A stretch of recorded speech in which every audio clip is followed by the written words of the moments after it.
drawing and painting idea.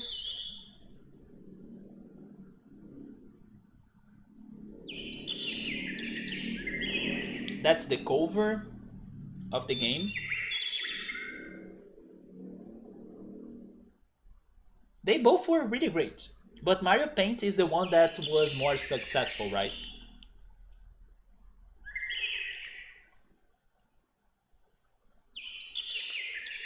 It was never marketed as educational. Mario Paint? Neither of them, right? They were not. I guess just because it was a Mario game, many people were able to try it. At least that's how it happened in here. Yeah, that was a competition, but the Looney Tunes game never really got that close to beat Mario Paint. But I like this is something I will never forget about the Acme's Animation Factory game. You know that when you go to the music editor, then this music composition minigame, they have some pre-made songs. I still remember and I still love to this day one of the pre-made songs they have in Acme's Animation Factory game.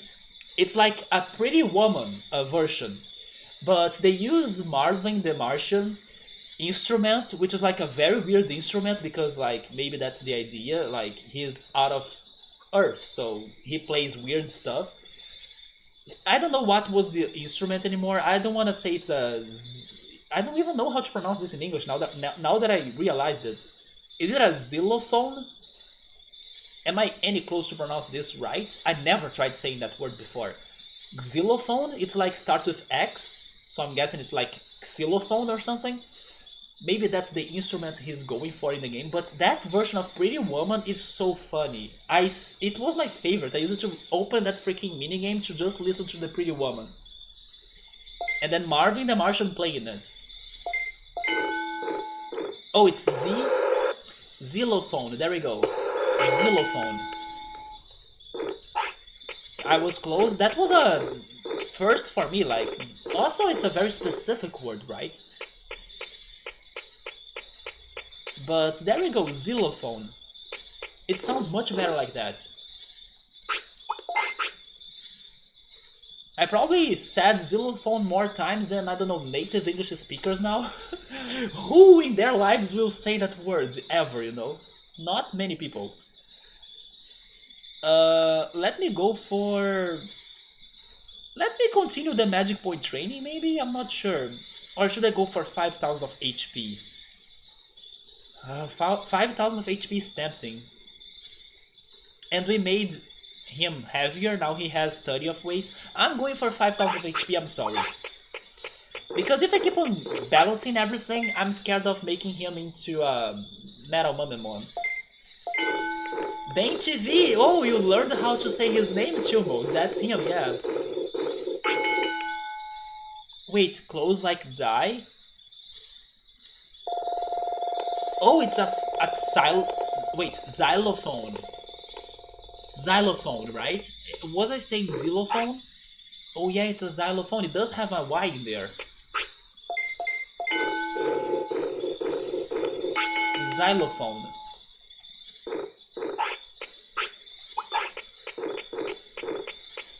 Are you really looking for the memes? Chill mode? I wish you knew the Brazilian songs, man. There is one Brazilian song that plays every time there is a news flash, like urgent news in the world, and then they interrupt the TV show that's being aired to tell everybody about those news. It's a very... It's a song that gives every Brazilian like some sort of chills in their spines because you know something bad is coming up after this song. It's my favorite version of this meme. Like, they used that one terrifying song and made it funny with the freaking bird. So it's xylophone, there we go. By the way, Dreamojamon, are you back?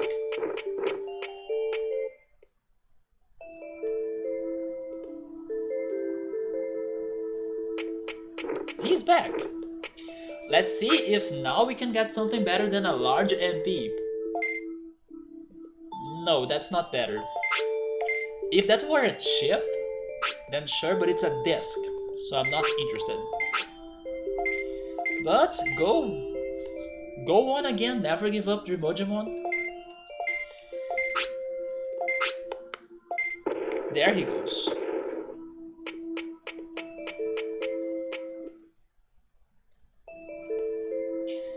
So I'm thinking about seeing if I'll be able to get this ultimate or not, like the new ultimate, and then maybe call it in there.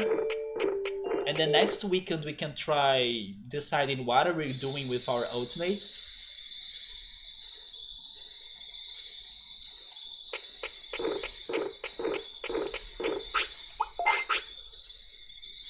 So let me go for more HP. You like how the internet is full of it, like the memes?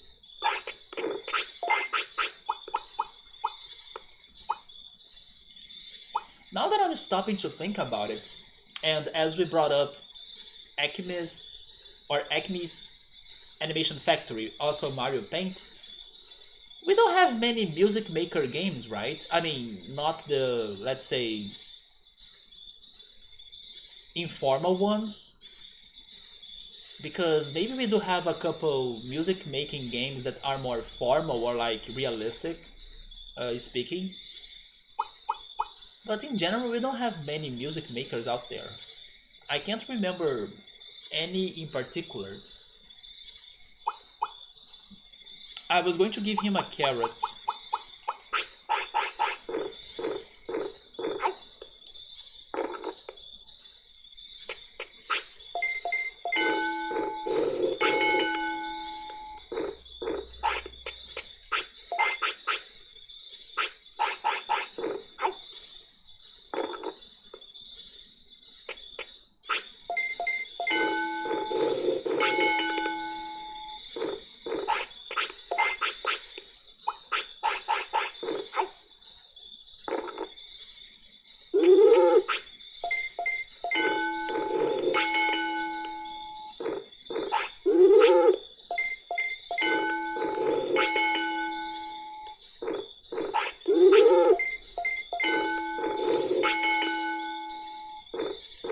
So why is he like super, excited?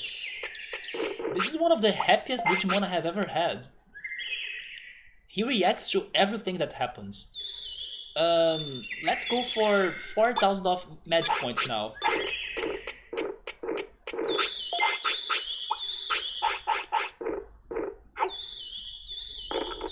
He needs HP, especially after my previous cycle. My Digimon gotta have all HP it can. This is like my learned lesson after what happened to Piximon on the previous tournament. Give them HP and then we can talk. Or maybe we can rest, because my Kabuterimon is not... Oh wait, but he's also hungry. He's always hungry.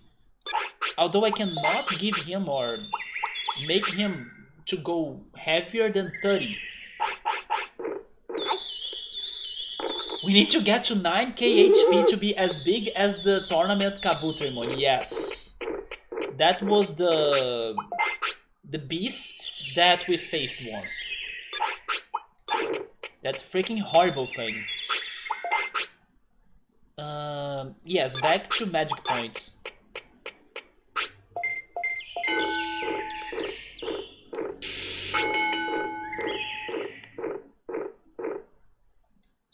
But then, maybe we will go there with Kabuterimon and not like his Digivolution.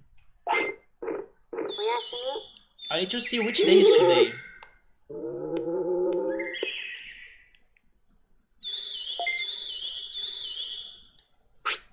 It's 17, so we have like 5 more days before the tournament.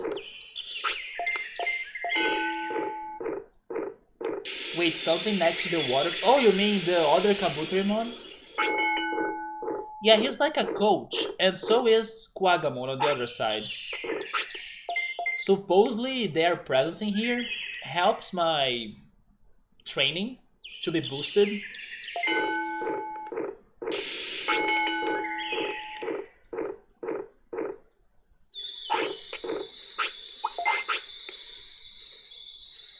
You see, he's never getting past freaking 30.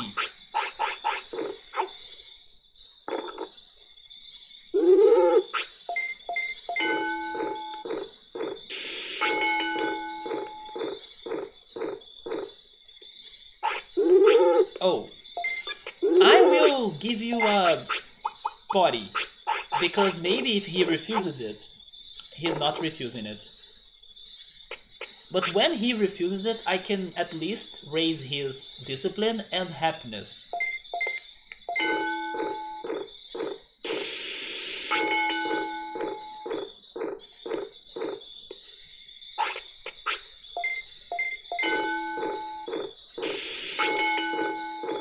We got to 4,000 in there.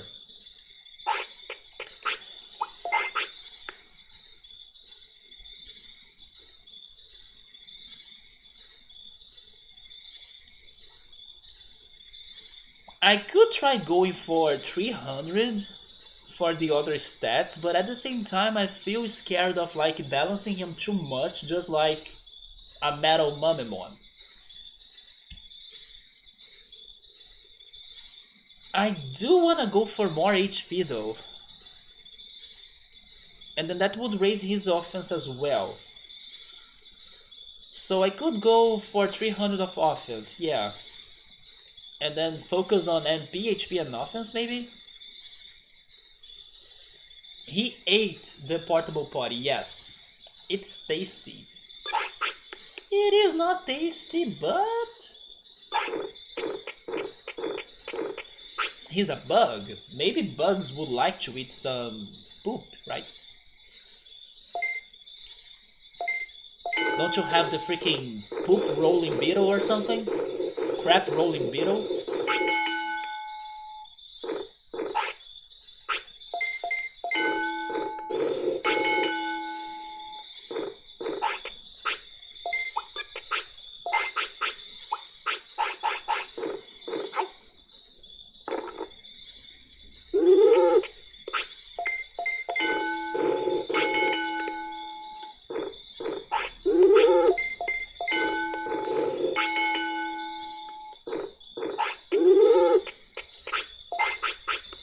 He's going to eat it again, maybe. Dung beetle, that's the word. I tried everything like crap, poop, rolling. No, it's dung. So many words for the same thing. This guy is not very disciplined according to the meter, but he follows every order I give him. He never refuses the body, the food. So I don't get that meter now.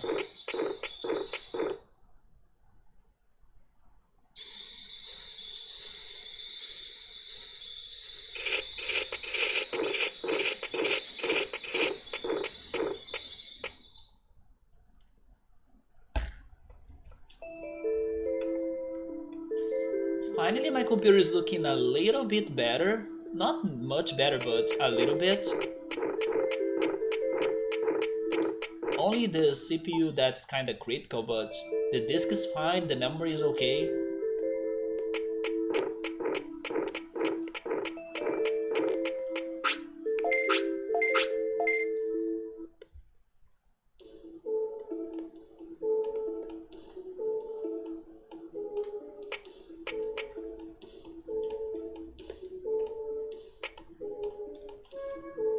Wait, talk to him, come on.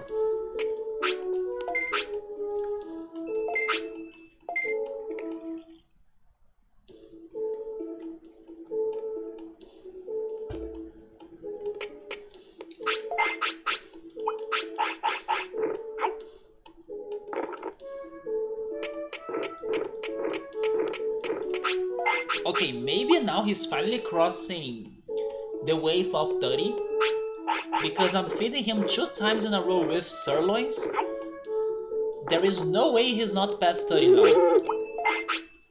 There we go, he finally got some spare wave.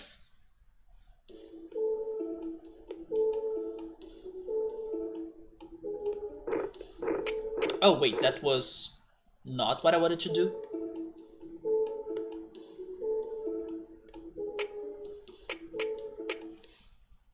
You know what, guys? Maybe I should check on the tournament if there is, I don't know, a insectoid tournament going on in here. Maybe not, because that's Beetle. I almost said Beetleman.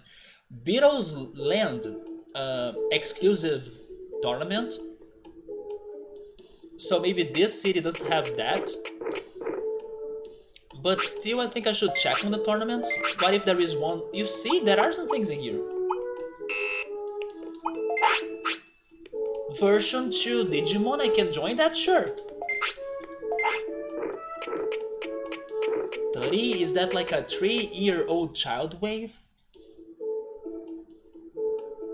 I mean, this game's time is not the same time as in real life.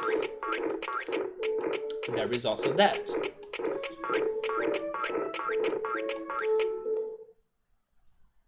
So who knows? Maybe that wave is good.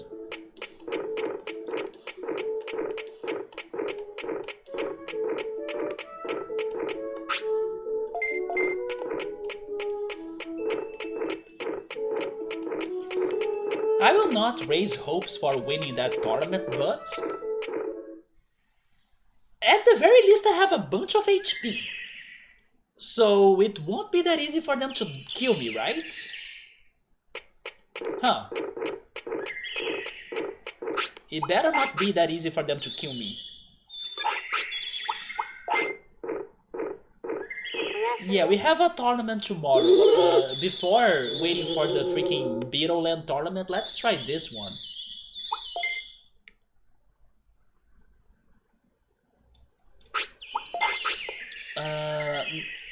Let me try getting to 6,000 of HP. Plus big stakes, you got this?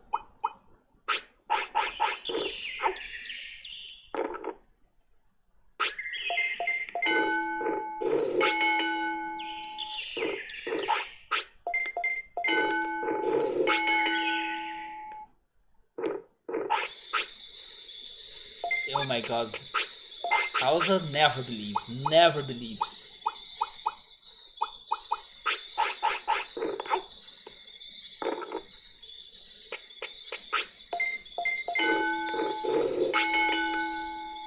$6,000 of HP.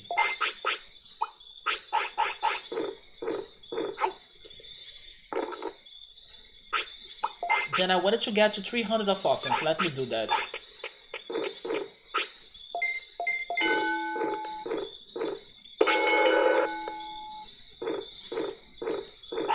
Maybe getting some more brains would be good too, for me to also get some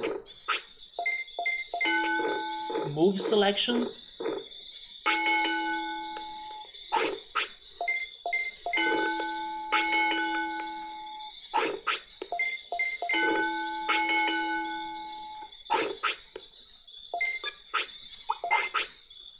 He's back to under 30 of wave. Take this sirloin.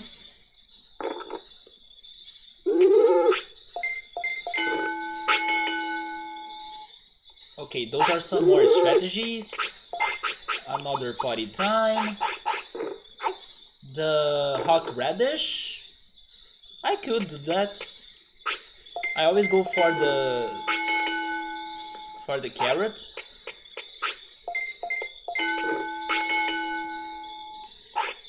Let's do that now.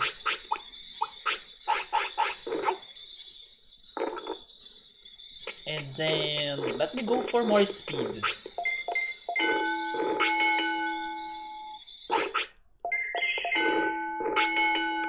Nice. Now he's tired. Let me heal, and then probably it's going to be the time for the tournament, I guess. Oh, I don't need to heal because he is hungry. So let me feed him a little bit more.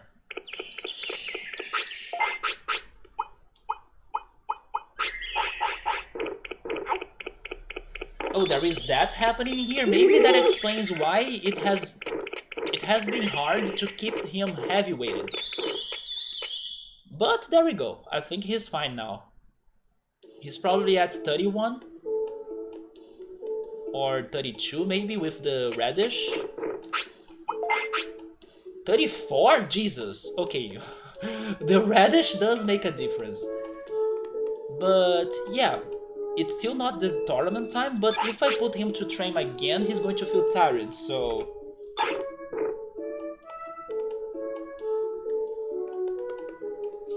Let me give him the moveset.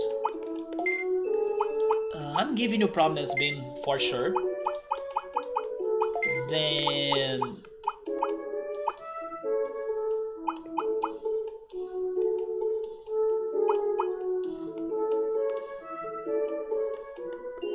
I kinda wanna go for Poison Powder actually.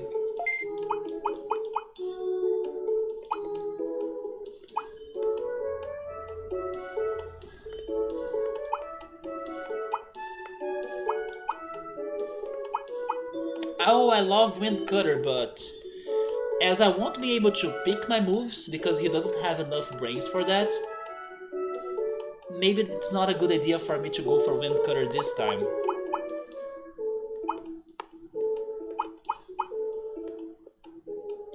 And then for the same reason, maybe Mass Morph is not a good pick either, because if he starts spamming that when he should be attacking, that doesn't sound like a good idea.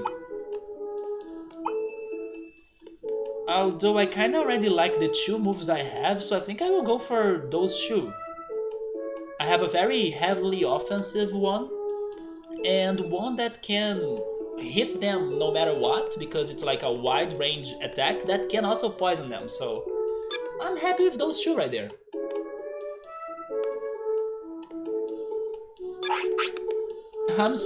I should know those things already, I don't know, I'm sorry. I'm sorry, I'm a disappointment, and I crushed your dreams into shards. It only says boosts training effect. That's what it does.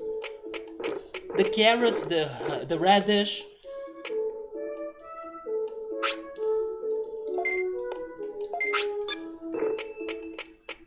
Who minds side effects? Nobody. If it lowers or raises wave,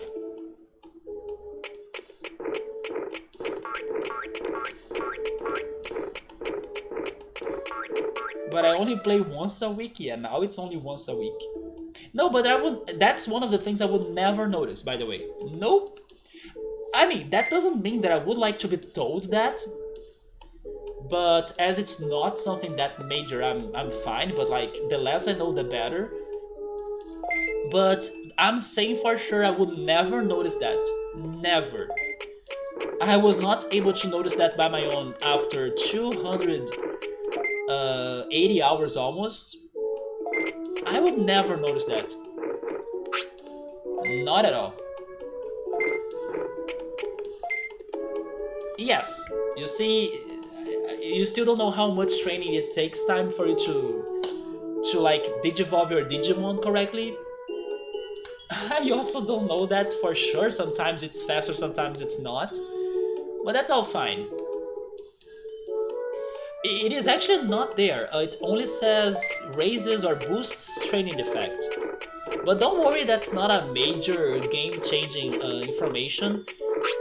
But it was not there. I can show it to you. Yeah, boost training effect, boost training effect. It's the same description, so I'm like, okay. I was thinking they would go for different exercises, but now it seems it has more to them, which makes sense as well. Like a carrot is like under a diet, and making a radish, I don't know, is juicy or something. I have no idea. Vegemon explains that? Is that for sure?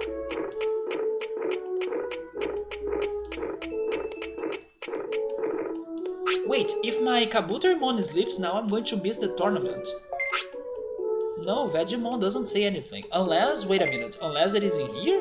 No, I can't check it. But that's fine. I mean, when you train once, how much time it takes per day? Oh, okay, that's I'm not following either. Yes, I'm also not paying too much attention to the time it takes per day. Yeah, that's too technical.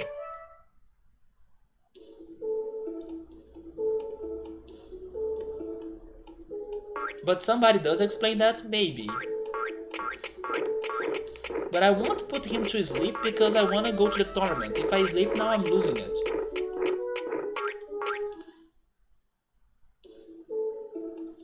Do you guys think I will have a chance on this tournament though? He has a lot of HP and a good amount of magic points, and also some powerful attacks. If the powerful attacks can hit and cause the effects, then who knows, maybe? The only problem is that I don't have, let's say, very good other stats like attack, defense, speed, and even brains.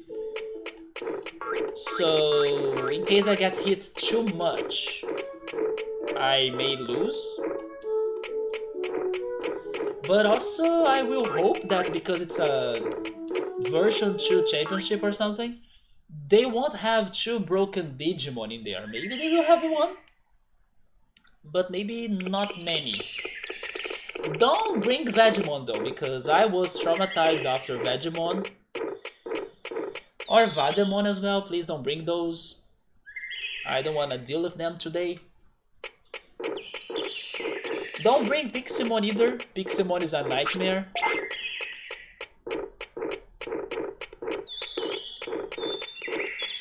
But like version 2 Digimon, you guys know who they are, right? Koromon, also Botamon, and Tanemon. We were talking about Tanemon earlier. Tanemon is a version 2 Digimon for sure. Then we have Punimon. We have Yuramon as well, right? Yuramon is totally version 2. Who else is there? Tsunamon for sure too, right? Tsunamon, my guy, Tokomon. Those are the Digimon we must be fighting.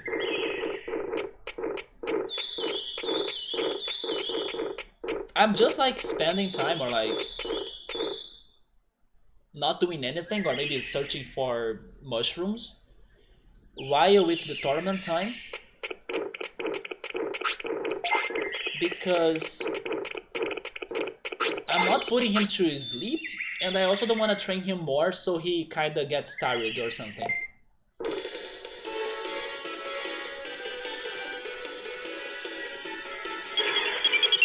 Oh yes, I need to heal him.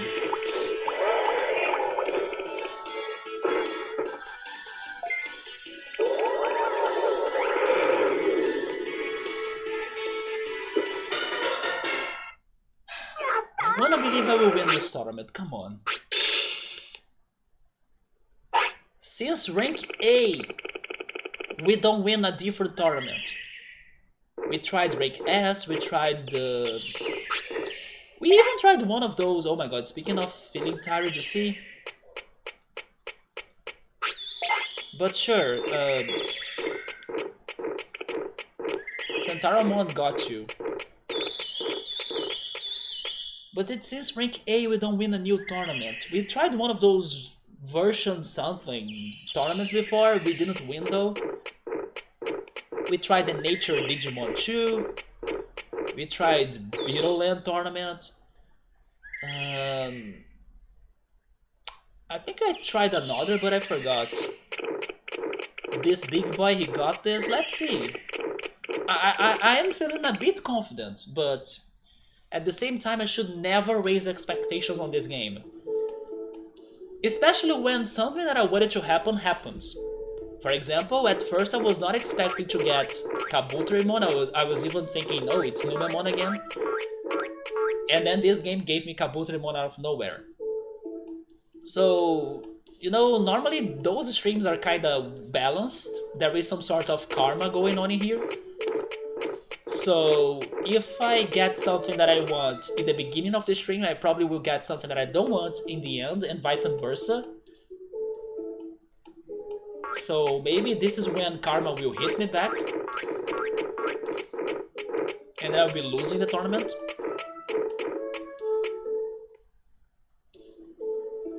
But considering the tournaments I have been to so far, and what I remember from the previous version something tournament, they looked possible to win. They were not too brutal looking like some other tournaments. But who knows? Let's close our eyes and just do like Nintendo's name origin or meaning. Leave your luck up to the skies. Kabuterimon can fly, so I'm leaving up your luck to the skies as you can fly, my dear bug. Fly the highest you can, believe you can fly like in Space Jam, and freaking win this tournament. But no pressure on you. Let's say that this is just warming up for the Rio tournament, which is going to be the Beetleland tournament. No pressure on you, Kabuterimon, just go for it. Let me heal you though. Yes, I gotta heal him. Small recovery. Finally he's refusing something.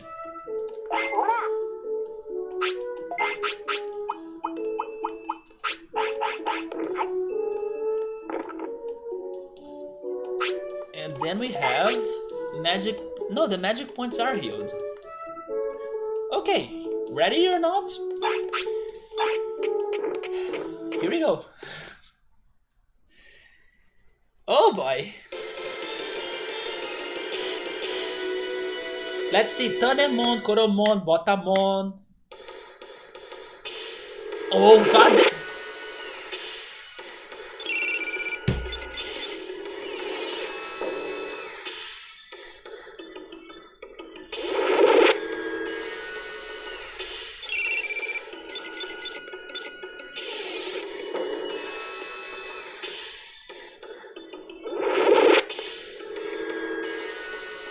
Of course he wins! And I'm facing who? To win after this to face who as well?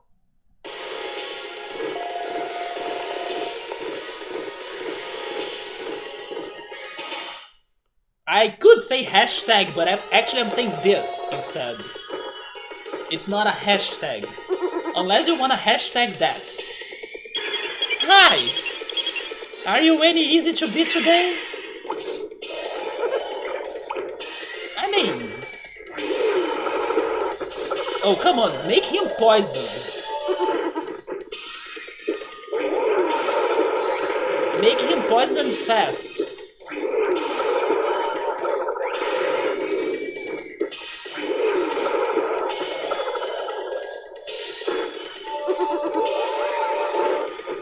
I got confused. That's okay. Getting confused is better than getting poisoned. And at the very least, I was able to hit him a lot. Although now he's fighting back. Oh my god, he's really fighting back. Nice.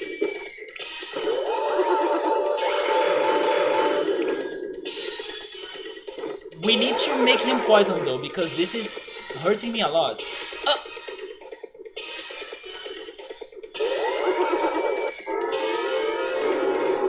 Wow. Just wow.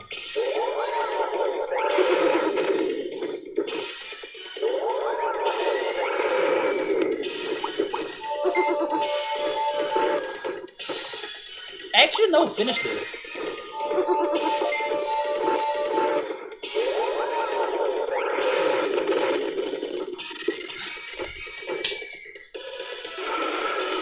At least this time we won.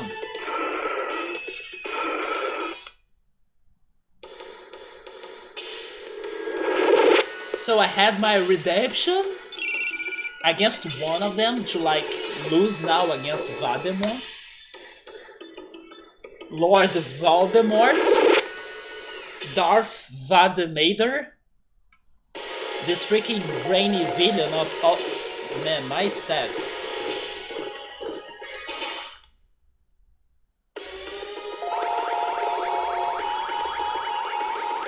Man, please have like horrible accuracy. Poison him right away, Kabutorimon. Come on, it's doable. It's not impossible. Good defense, but I need you to poison him. Or flat him or something. At least we seem to be faster. And his attacks are not very good. You know what? Keep on going for Prominence Beam.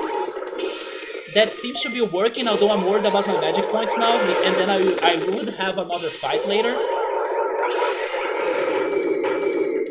But I need status. Something needs to happen. Oh, he has bug!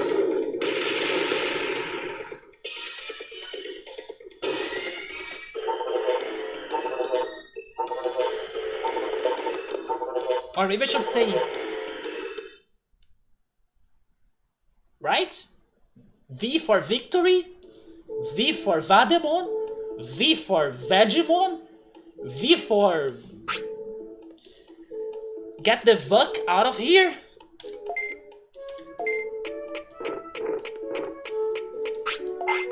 I was like, anybody but Vademon, Vegemon and Piximon. At least Piximon heard my words, did not come to this meeting.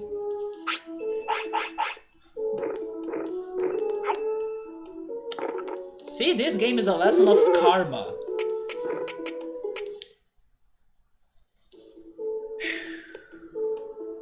But hey, you know what? It was not too bad. At least I defeated Vegemon, and I gave some trouble to Vademon that suddenly used Bug. Bug. But hey, Kabutorimon was okay. I wouldn't complain, I just wish that his poisoning could have worked sooner on Vademon, not Vademon, on Vegemon, this guy. Which didn't happen, maybe because Vegemon knows those attacks and then, you know, it doesn't hurt him at all.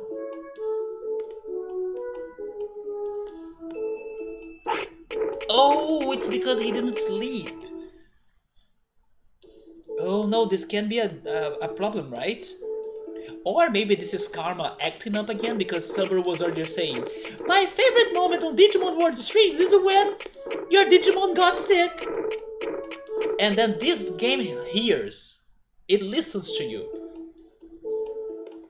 You may think that this game is not like one of those Twitch plays games, where people send inputs on the chat and then nothing happens or something happens. This is like that too, but you don't know it's happening. But I know in the core of the algorithm of this game, it is happening. They listen to us. And they listen to you probably too. Because Alza is always like, bet, they are going to lose. And then I lose.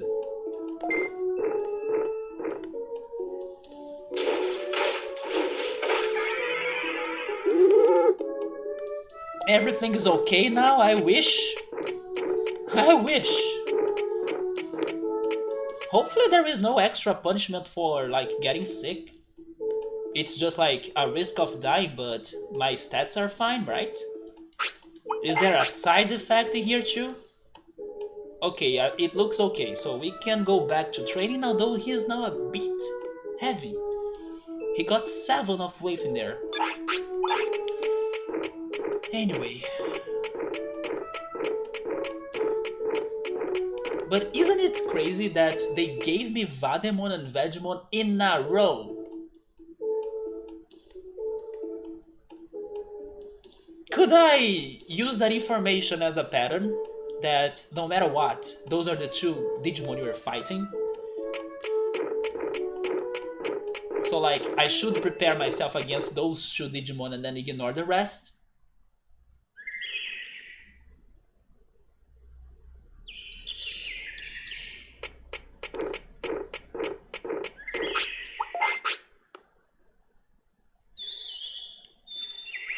So here we are again, back to this training. I will. What am I doing? I will make his defense to get to 300, but I can also do that if I train him or if I train his magic points. So I will train his magic points and hoping for him to get to 300 of defense.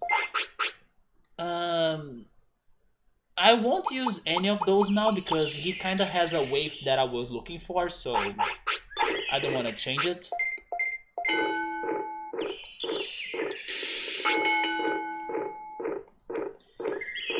Maybe 6000 HP is not enough.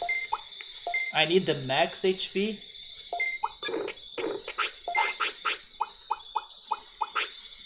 Did you see that my attacks did not poison Vegemon and then it took forever for him to still beat Vegemon?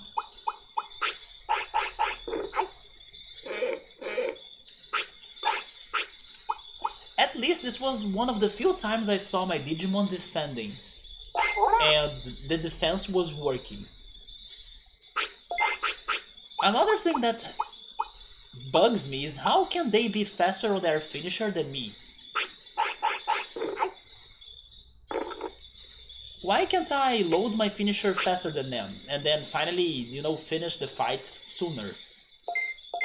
I'm always delayed on my finishers. Maybe it has something to do about their speed?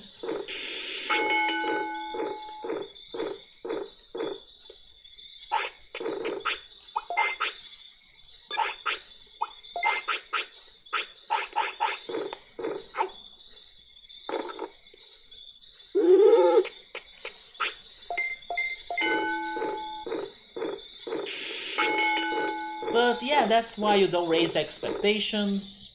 That's why I hate Vademon, I hate Vegemon.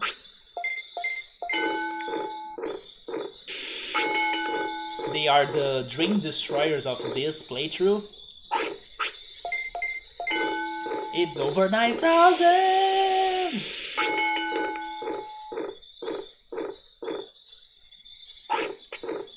And he's tired. And hungry.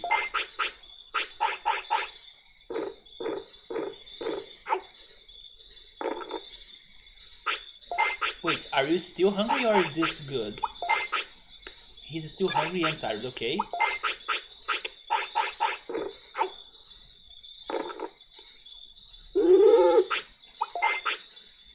It's day 20, so in 2 days we have the Beetleland tournament. Remind me of that. Maybe I accidentally skip that day?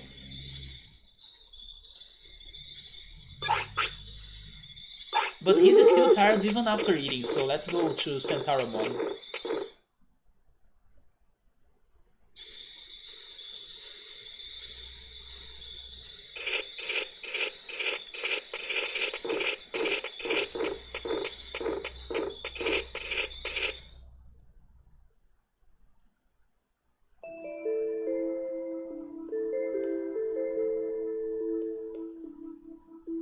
Today?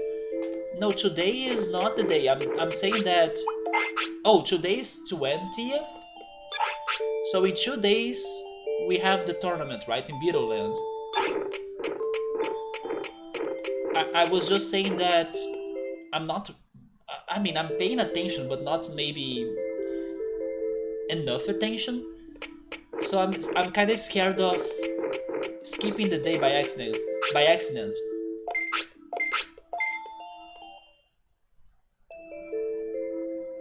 Once again, I have no hopes of winning that, but for the sake of trying it once again, why not?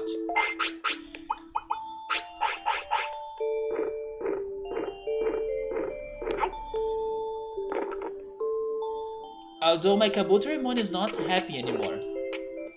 That could be a problem, especially because I don't have the fish that kinda raises their lifespan.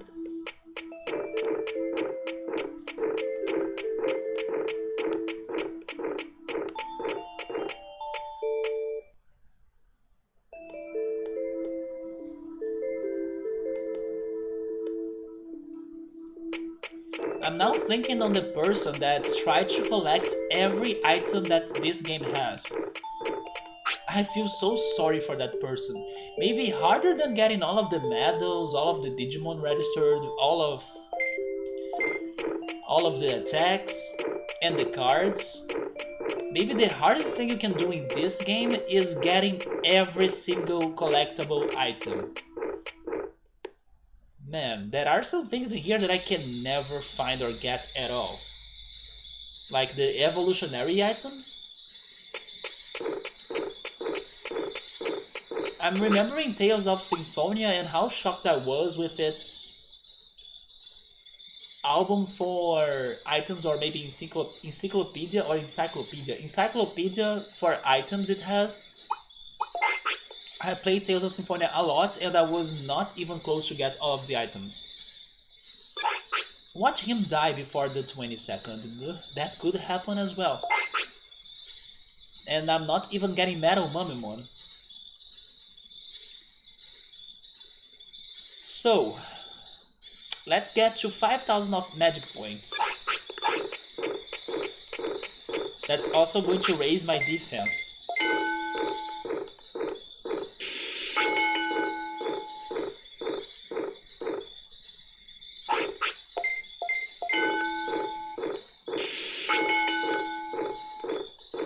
Now we will complete the defense training.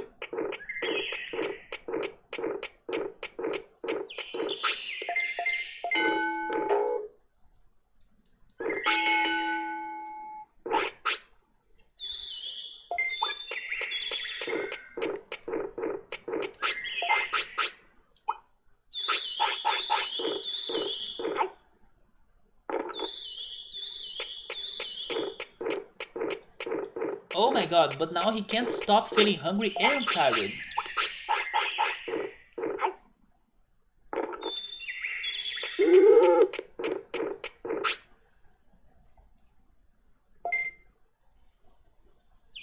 Okay, you can go to sleep.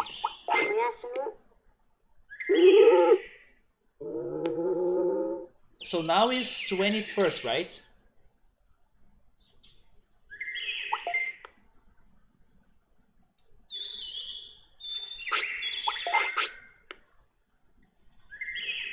One more for defense.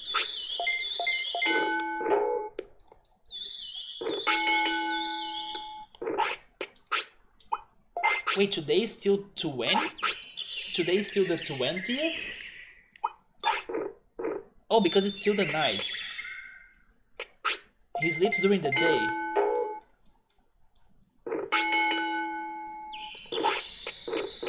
I will give you the potty. That's good because I needed to be happier.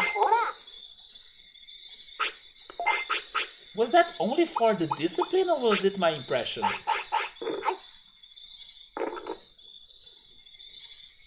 And then you are hungry, sure?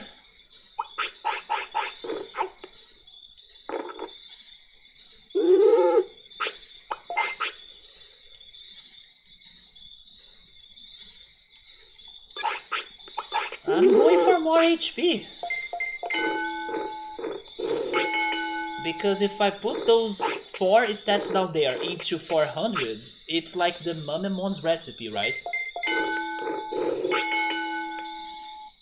So HP and MP all the way.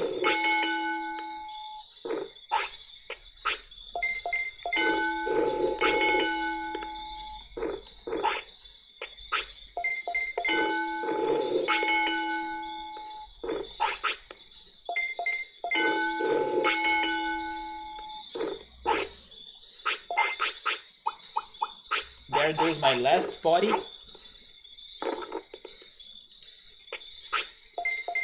I will buy more.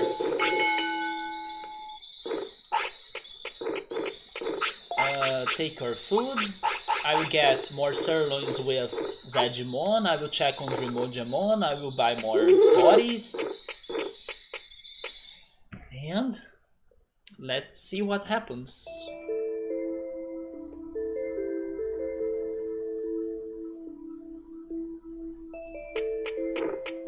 I could check on more tournaments in here as well, but you guys saw what happened, right? Give me sirloins.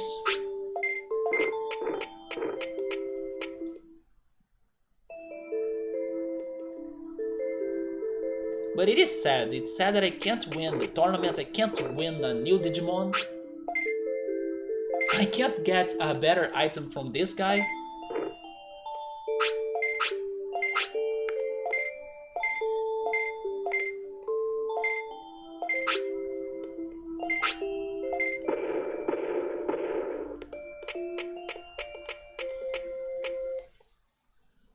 Let's keep on going.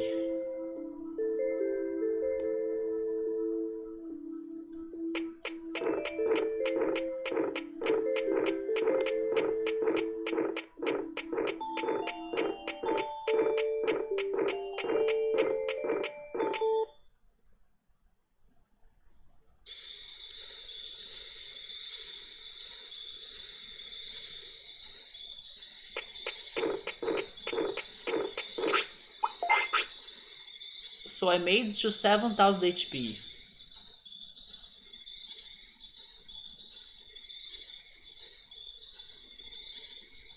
And now he is 11 years old. And he is very heavy.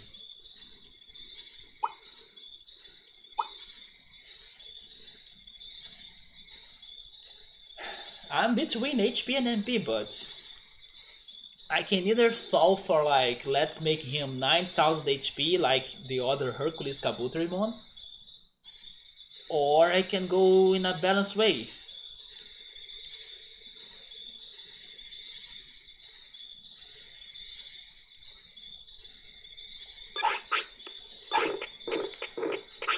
Let's go for HP.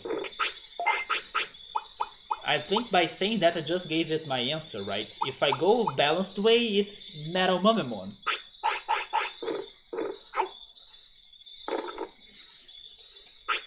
But then, are you kidding me? Like, you do need to get this crazy amount of HP for this to happen. I mean, I probably won't even get there in time, but... Really, game? Don't you think I have trained this Kabuterimon enough for like an ultimate?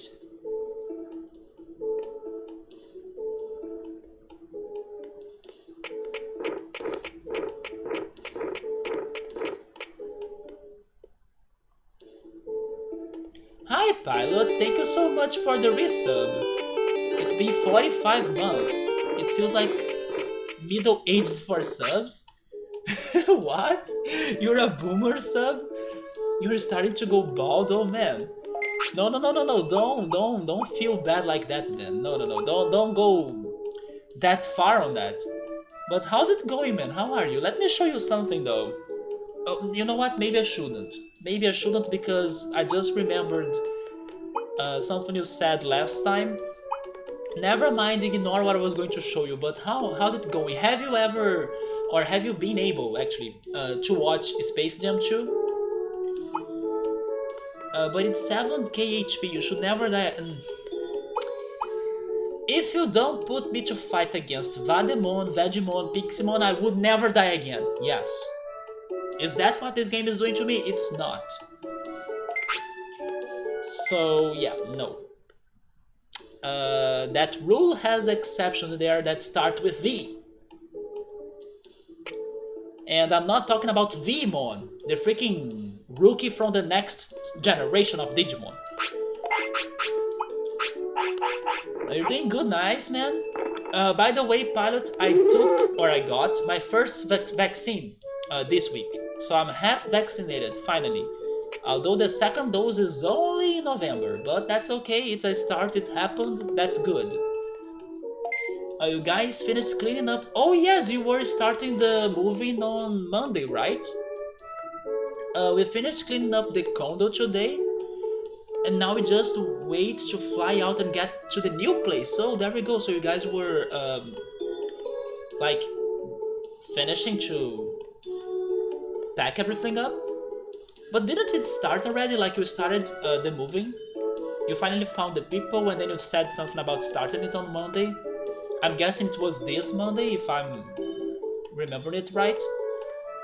But nice to hear everything is finally happening. There we go, you guys watched it, and it was okay. Oh no, you went. That's what that was my concern. You guys went on a very analytical or movie critical. That's the problem though. Yeah, everybody that hated Space Jam 2 started analyzing it like that, and I understand. I do think it was a somewhat weird topic for them to be discussing, and you know, they were kind of criticizing themselves by doing that movie. But when I watched it, I was not expecting the amount of cameos and Easter eggs and stuff, so they kind of brought me some joy of remembering their existence. And also, the Looney Tunes were very funny. I wonder if you were able to catch this one joke. That's a visual joke. It happens very fast, and it's related or regarding Marvin the Martian. I love how this stream is all connected. You know, I was talking about Marvin the Martian on a different context earlier today, and here I am again mentioning him again for something different. It's beautiful, like it's art. But yes, there is a Marvin the Martian visual joke that happens that got me for the entire movie. It was so genius.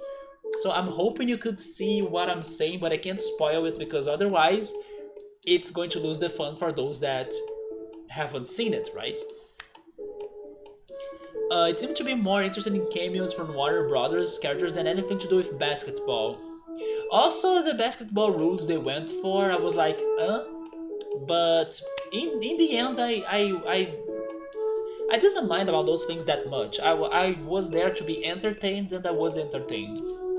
Now, I'm curious about this other movie called Free Guy, because before he started the stream, Gabriel on Discord was saying that he liked it and he thought it was better than Ready Player One. And I loved Ready Player One's book. The movie was okay. Maybe I had better expectations for the movie, but the movie was fine. But the book was amazing. And then even though I had kind of no expectations for Free Guy from what I have seen so far, after Gabriel's opinion, I guess it's worth a shot, just like Space Jam was in the end worth a shot to me, because I was not expecting anything, and I ended up thinking it was a funny movie with problems, but still funny to me.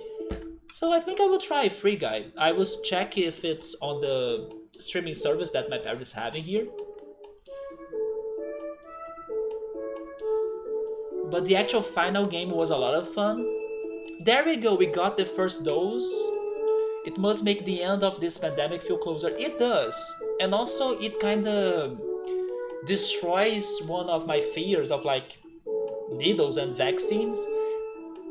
It was so simple, it's better than like a blood test. Because I got used to blood tests.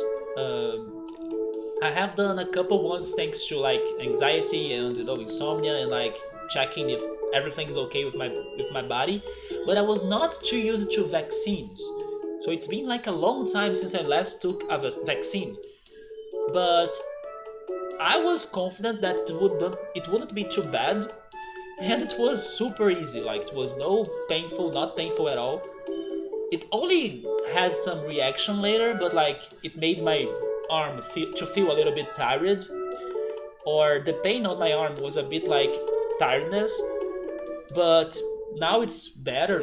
Now it recovered fast. I had no side effect other than that. I didn't feel fever, or I didn't have fever.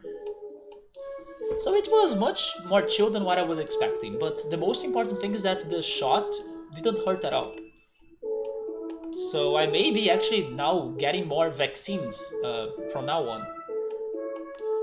You guys are probably going to watch Free Guy too. Let's go. Gabriel said it's good. He was happy with the movie. So I will give it a shot as well. The book for Ready Player One was... I agree. I read that book super fast. It was probably one of the fastest readings I have had in my life. Although unfortunately, Pilot, I don't know if you tried reading another book from the same writer.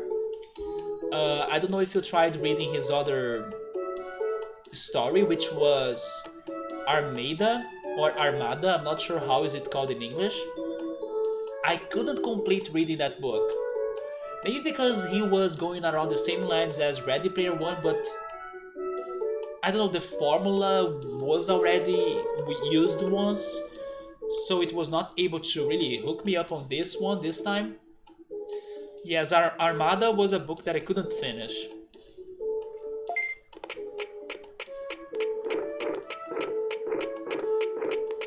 But Ready Player One was amazing. I finished reading that book very fast. Actually, Ready Player One is probably the book I gifted the most to friends. Most of them because of birthdays. But there was one day that it's just because a friend of mine that lives in another state was visiting Rio and we don't like meet each other that often. I also gifted him with a Ready Player One book, but it was not like his birthday. It's just because we were meeting each other, right? But then I was with expectations for Armada, and Armada was not a good book in my opinion.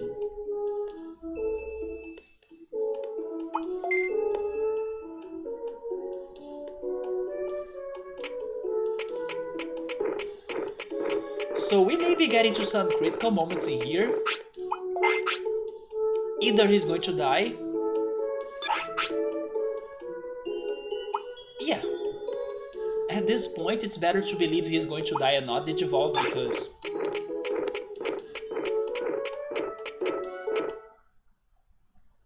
I'm back to the beginning of the stream that I was thinking my Digimon will turn into Numemon. Oh yes, Pilot.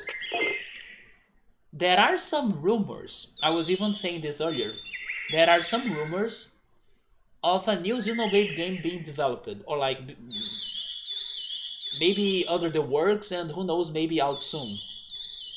So just to let you know, don't be shocked in case we get some Xenoblade 3 or Xenoblade something news soon. But it's just rumors, so who knows if it's right or wrong. Just telling you because you're like the biggest Xenoblade fan I know, so there we go. But yes, I heard just some rumors about a new game. They surprise me because how can they develop Xenoblade or Xenoblade content or games that fast? I thought it was a bit quick or fast for a new Xenoblade. But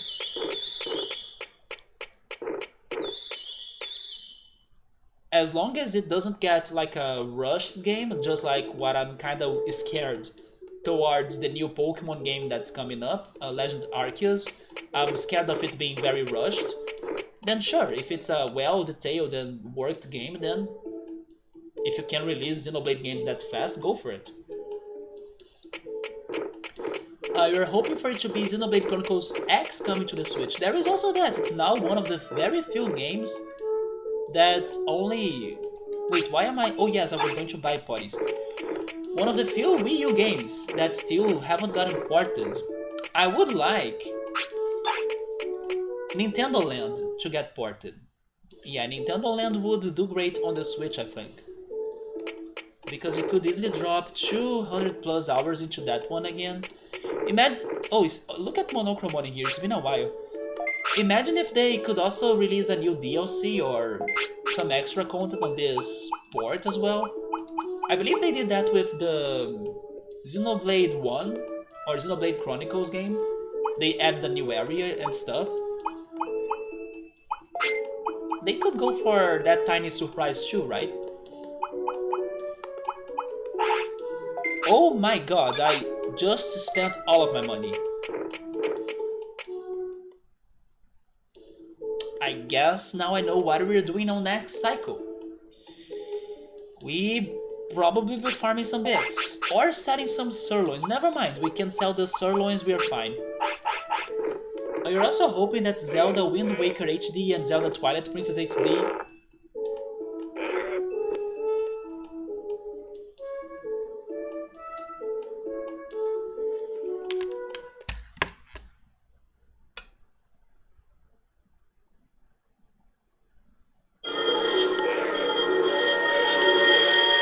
I know exactly who is coming now.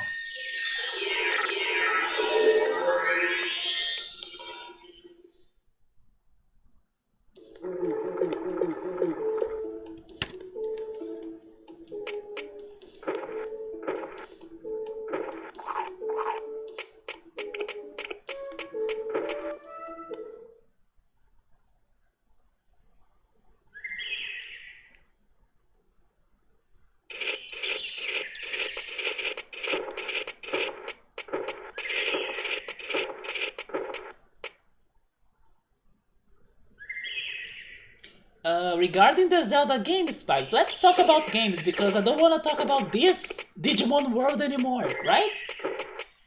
The Zelda games will totally be ported.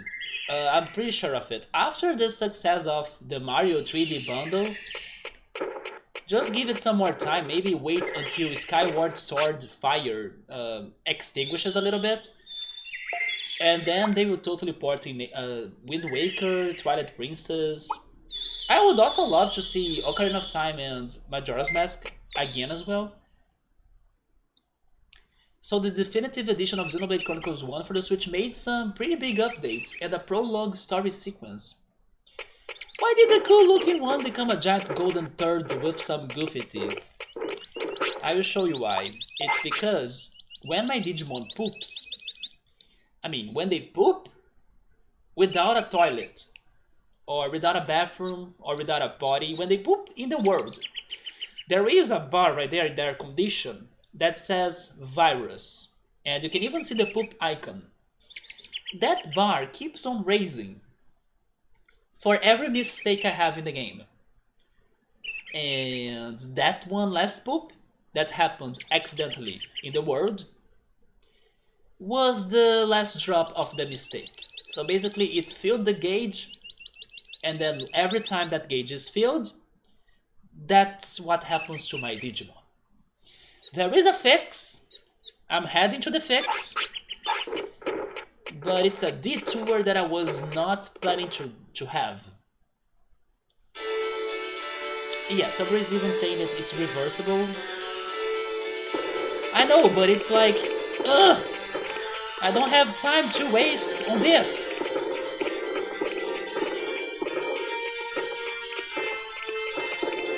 But hey, this is also funny again because we were saying that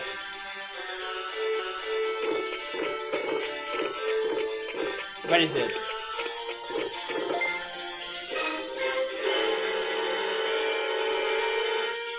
This is also funny because we were saying earlier, we are getting Numemon this, Numemon that. Now I even believe on Numemon today. This is like the game, hold my beer, you want Numemon? I have something better for you. Huh. This game is the... This should be called Karma World. Seriously, it's Karma World. If, like, this stream has been like 5 hours and 20 minutes long, if for the 2 hours and 35 minutes, I guess, maybe 30? No, 35. 35 minutes, the first half of this stream, we... Wait, not 35, 45 maybe? I can't do math, but like, if for the first half of this stream we were having luck, for the second half, it's complete shit! And then vice versa, if I start a stream with like, let's go, we are looking good, or looking bad, it reverses on the next half. Today was like, we got lucky in the beginning and now it's all shit. Literally speaking.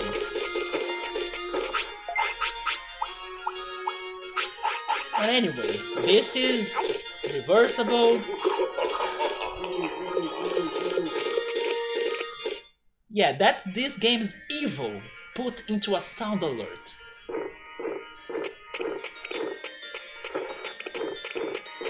But Pilot, since we were talking about some movies, yesterday I was talking about lots of movies I watched this week. Most of them were horror, but Maybe you can be interested. I'm not sure if you like horror movies that much, but maybe you can get interested on any of these recommendations. I watched Us, which is a movie by Jordan Peele. Hopefully I pronounced his name right. He's the same guy that worked on Get Out. Us surprised me a lot. Can't say it's a perfect movie, but I would recommend it. I also watched Happy Death Day 2. Very fun mix of comedy and horror. First movie was scarier in my opinion, but the second one was still good. This one was on Netflix, so maybe you can find it, and also the first on Netflix in there too. I watched. What else I watched? Oh yeah, today I watched A Silent Place 2. It's just like the first movie, so if you like the first movie, it's not going to be that different, but it's good.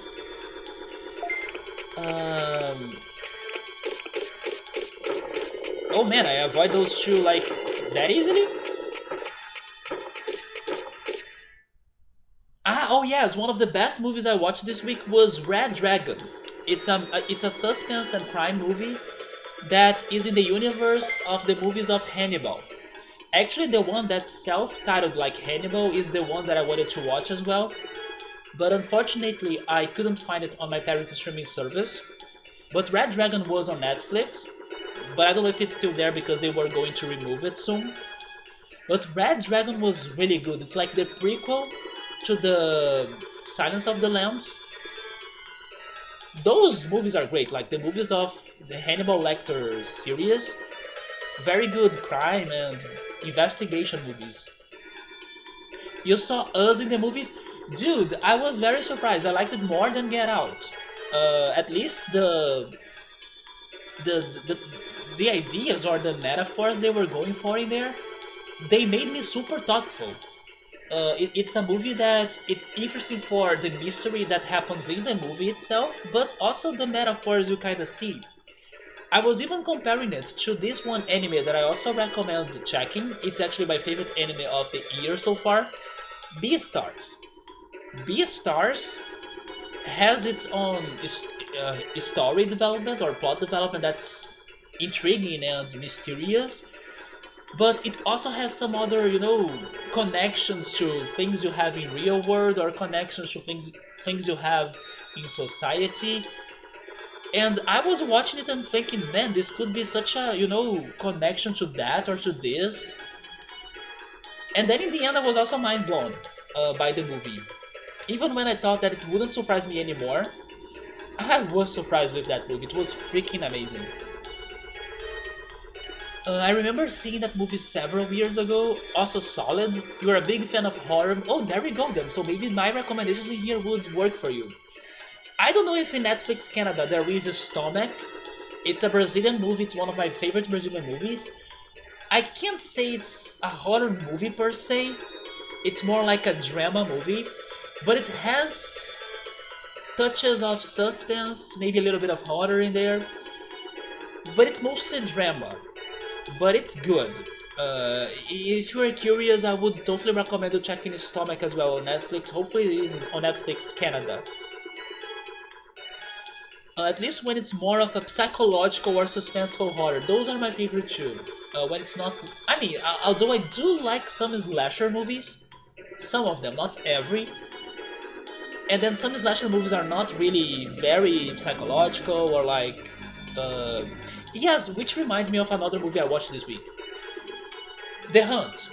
I also watched a movie called The Hunt, and that movie I wouldn't recommend it to everybody because it's a fine or okay movie. It's good, but I don't know. It has an acid humor or a twisted humor or a dark humor.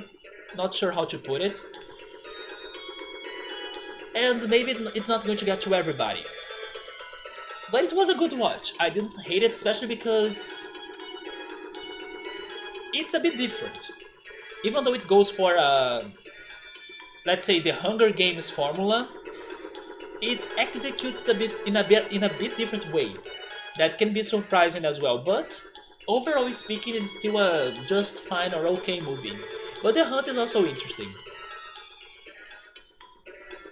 Sadly, you have no Netflix for a couple weeks. That's okay. You're limited to the hotel internet and no Netflix hooked to the TV. But don't you have a phone? Because you could be using the app, right? But then I don't know if you feel comfortable about watching Netflix on a phone. But sometimes I do watch Netflix before sleeping by using my phone.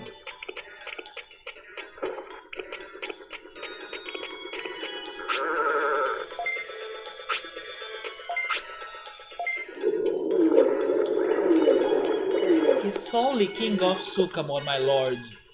If only you could digivolve my Sukamon into Hercules Kabutorimon. It's another golden Digimon that looks like badass that could be better for this situation.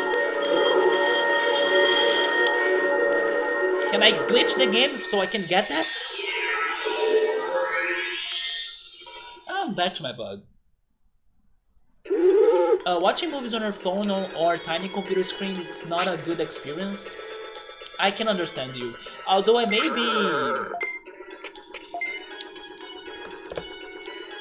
be trying to watch some more things on my computer because this week I watched a bunch of things like I told you. And then I'm now looking for new things to watch or wondering what I should be watching next since I finally watched so many movies I had on my list. One of the things that I remembered its existence, and it's actually a series. It's a series that's on Amazon Prime, but unfortunately it's not on my parents' streaming service in here, so I couldn't watch it on my TV. But I remember that series and I'm like, maybe this is the time for me to go after this series. So I may be looking for it on my computer in here and then watching it on my computer. I'm talking about Tales from the Loop. And the reason why I'm curious to watch that series is because when I first heard of it, people were comparing it to Dark regarding the topics it goes about or maybe the sci-fi it has. Some people were saying it was the Dark from Amazon Prime. So many months, I almost said years, no, not many years, but many months have passed by since then, and I kinda got distracted with other things, movies, animes, and series. But now I don't know, now I feel like giving this show a shot, I'm getting curious to it again. So I will see if I can find it somewhere. But then, regarding movies to still watch, I wanted to watch The Shining, but I couldn't find The Shining on the streaming service. I also have some curiosity to watch Oxygen. It's a Netflix movie. I can do that anytime, but I'm still like waiting for the proper moment for me to jump into it. Which other movie do I need to watch still? Oh yeah, there is Hereditary too, but I don't know if I will take it easily or if I will handle it well because many people got like super scared of it. And I'm like, am I ready for it? Should I do it? Because I do want to still sleep well after the movie, so. But I'm very curious to watch Hereditary.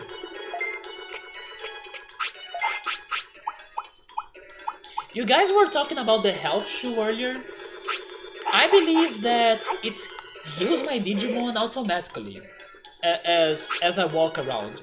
I tried to feed my Digimon with it. It doesn't do anything. They couldn't eat it. So I think that I just need to keep it on my inventory and it heals my stats automatically. I just remembered to say that now because I read it before.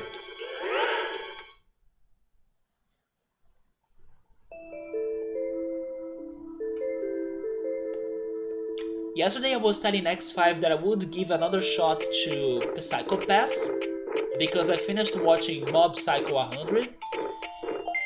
Although I still will watch the movies. Oh yeah, speaking of movies, I believe that these days they released a new Neon Genesis Evangelion 3.0 something movie with some sort of new ending or new something.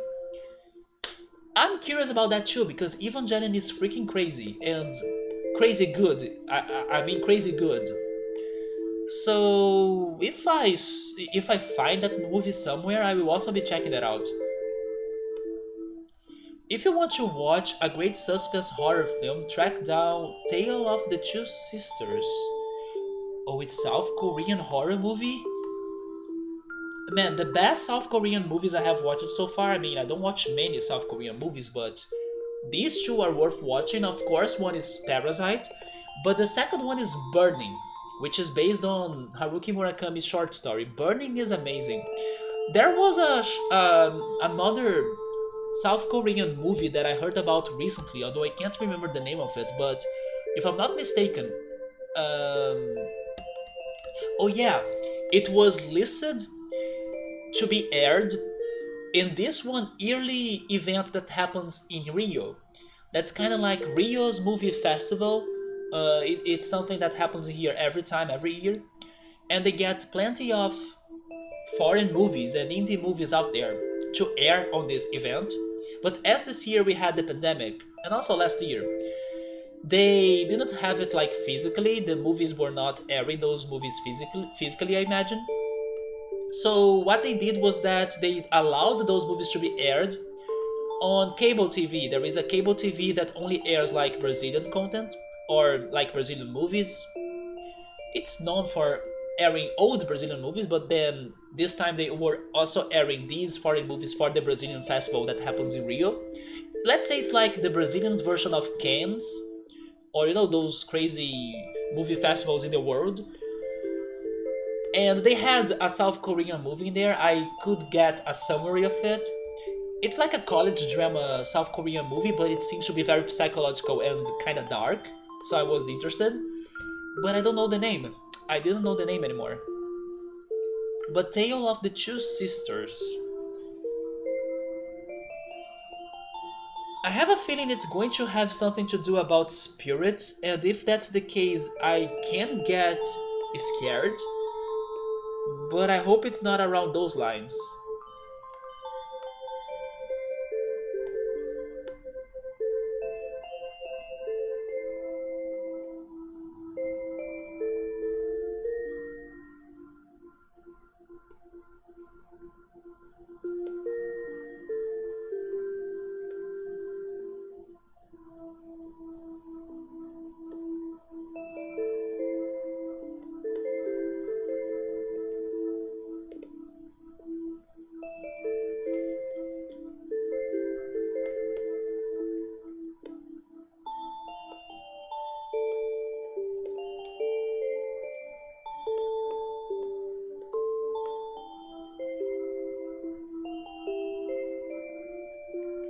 A Tale of Two Sisters is a 2003 South Korean psychological horror drama film written.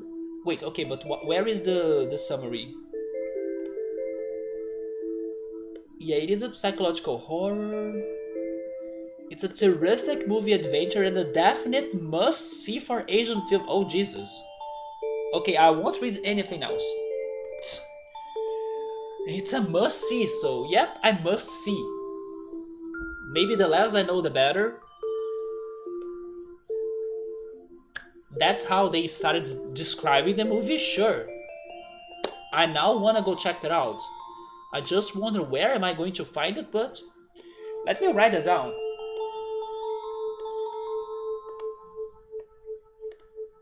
A Tale of the Two Sisters.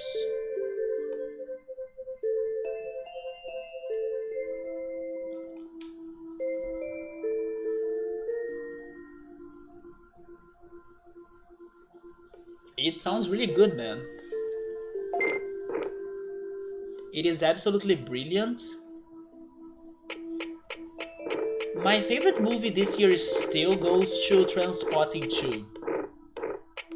I felt it was such a good sequel to Transpotting 1. I mean, it's not a movie that was released this year, it was released some years ago, but I could only watch it this time.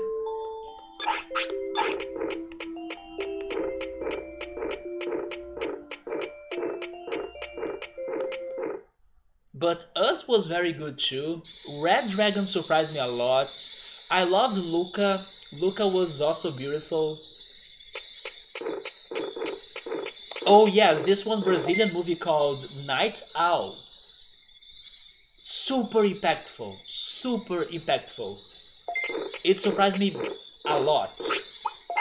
And that's when I started watching to some more Brazilian movies or series. It was thanks to Night Owl impact on me because I heard people saying it was good, but I was not expecting the way or the direction the movie was going to.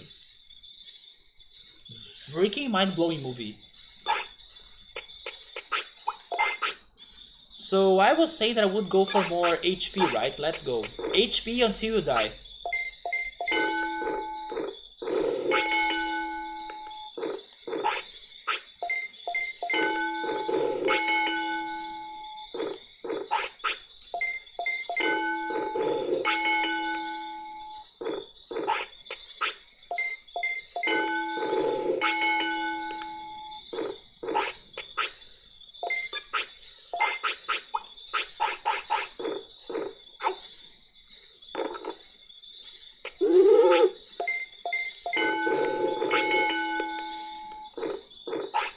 Oh! Speaking of dying, we tried, right?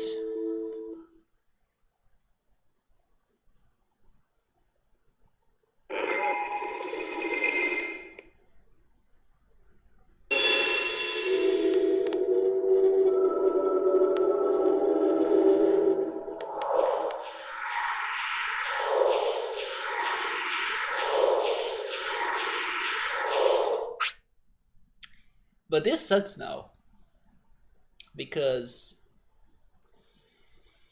we don't have those amazing fish that can raise the lifespan of my Digimon. We don't have money because we just wasted everything. I'm about to start a horrible cycle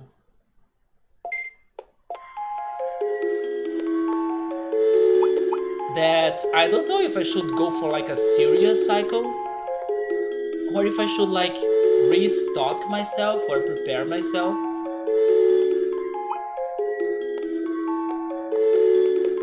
I'm not even sure if I should try Kunemon again.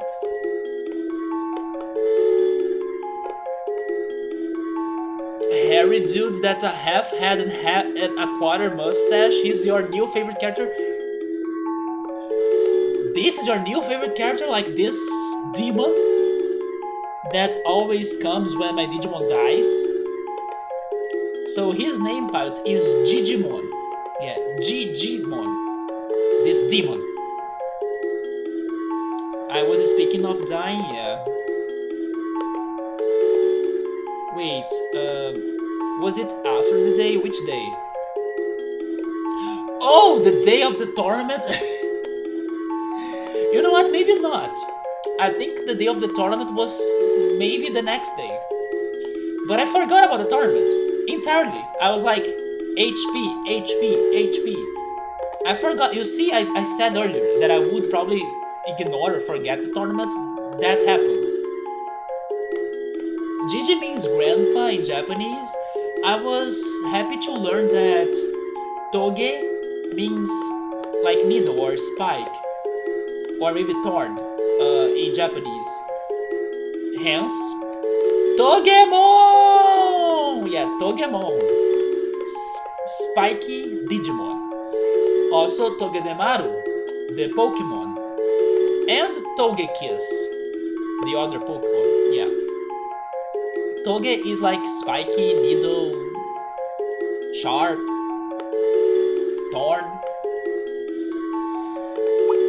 Do you guys think I should go for another Kunemon? We are not getting lucky in Kunemon. If I don't go for Kunemon, I have Gabumon and Agumon. This one is for... it's been so long that I don't even remember the rookies in there. This one is Patamon. Maybe the last champion for Patamon is Devimon. And... I don't remember. Who is the other one? Was it... Oh, Biomon, right? Patamon and Biomon. Then this one, the blue, is Betamon.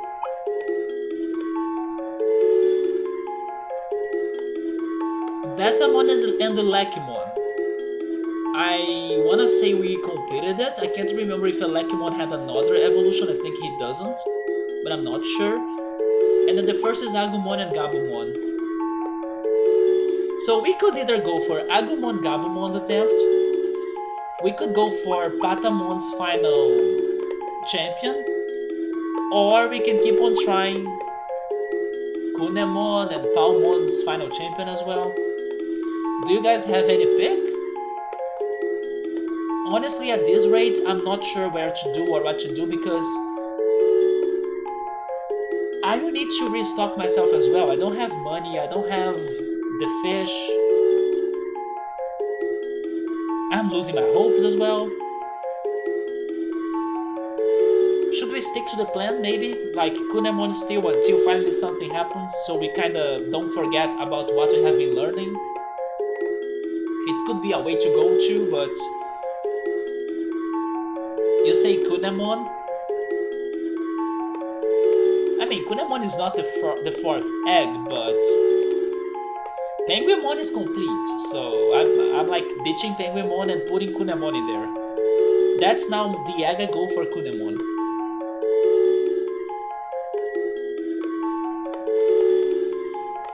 Let's go for Kunemon.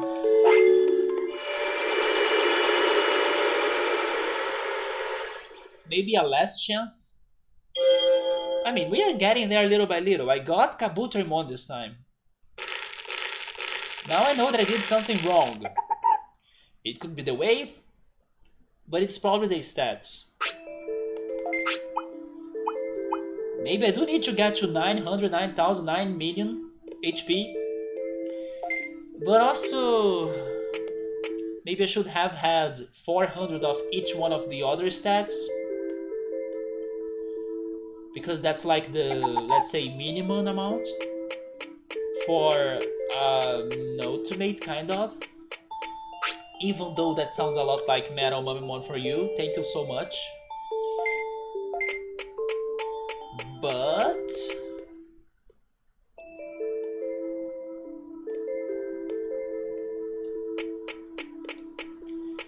anyway, I will save it in here. Let me go eat the slices of pizza that are left, make some white bread sandwiches, probably watch some JoJo's Bizarre Adventure. I think that's what I'm going to check. Also some YouTube. And then, man, this was so frustrating today.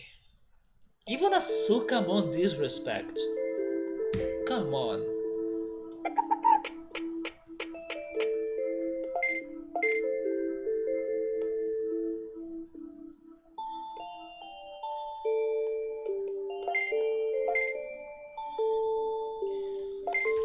But that's it, guys. So thank you so much for stopping by tonight. We'll be back on Saturday with more Roller Coaster Tycoon, and then Digimon on Sunday. Can't promise anything anymore because this game is like... I was thinking I was getting Numemon, and then Kabuterimon, and then Kabuterimon, let's buff him forever. Sukamon, and then death. So... this game is the Wheel of Fortune. Just like the tarot card. Looking forward to it, mate. Let me know in case you can finally finish the moving as well, pilot. Good luck with the rest of that process in there.